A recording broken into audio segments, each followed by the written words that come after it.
invite the new chair to the podium so that we can do the official handover.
Good morning.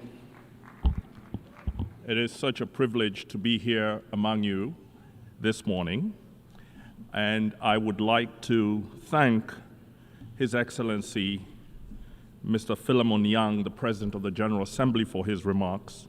The same for Mr. Courtney Rattray, the Chef de Cabinet of the Secretary General. The same for Her Excellency Ms. Francia Marquez, Vice President of the Republic of Colombia. Their Excellencies, ministers who have spoken for this podium, I thank them for their remarks and their contributions. Her Excellency Dr. Carla Natalie Barnett, Secretary General of CARICOM, and Dr. Natalia Kanem, Executive Director of the UN Population Fund, and Ilse Brands Keris, Assistant Secretary General for Human Rights. Let me begin my remarks with an enormous thank you to Dr. June Suma.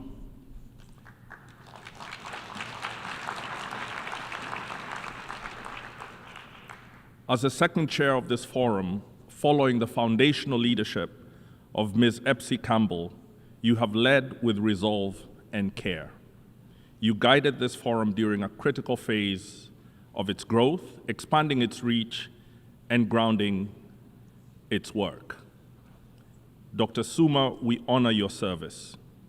To the members of the forum, thank you for your confidence. I look forward to working with Gaynor Curry as my vice chair and Pastor Murillo as the rapporteur. I accept this responsibility with humility and determination. I acknowledge the presence of the diplomats, activists, elders, and young people who have come from across the world to join in this work. Your presence strengthens this forum. Your being here gives it meaning.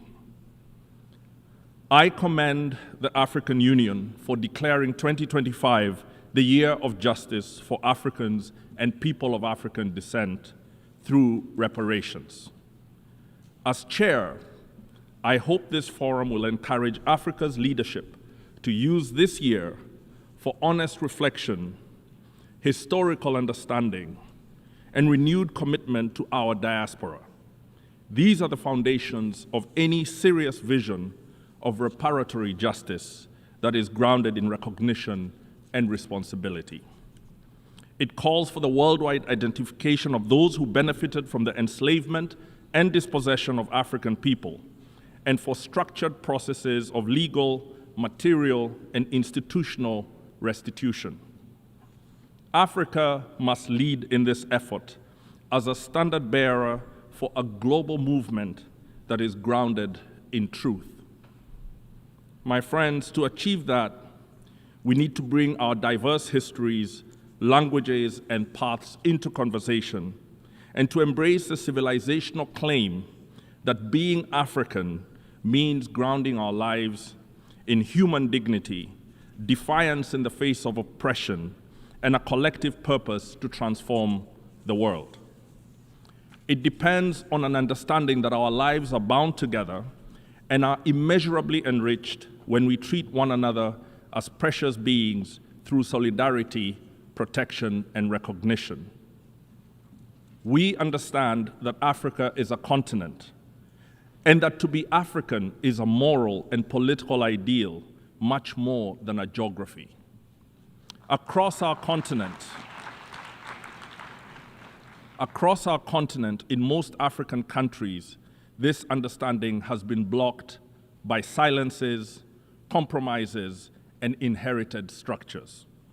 The greatest of these silences surrounds the slave trades across the Atlantic and the Indian Ocean.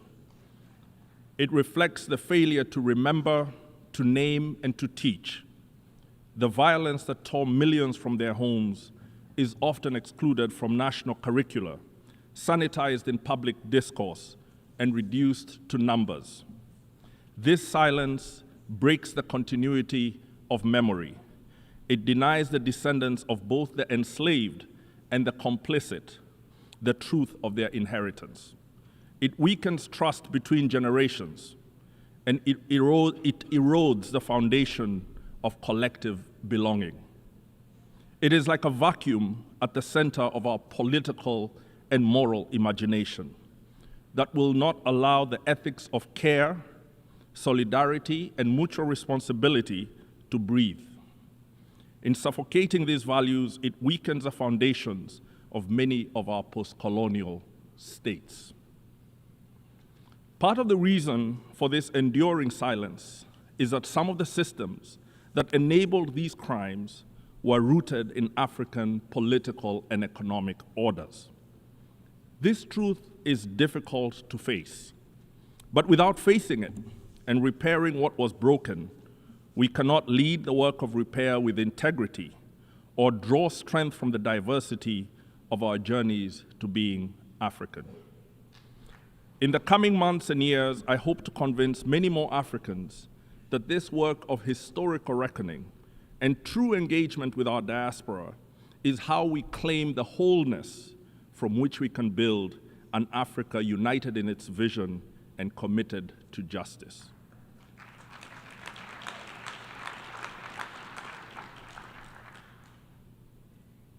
That wholeness would connect Africa with movements across the world, particularly in the Caribbean, the Americas, and Europe, where the struggle for reparative justice has long been led with courage and vision.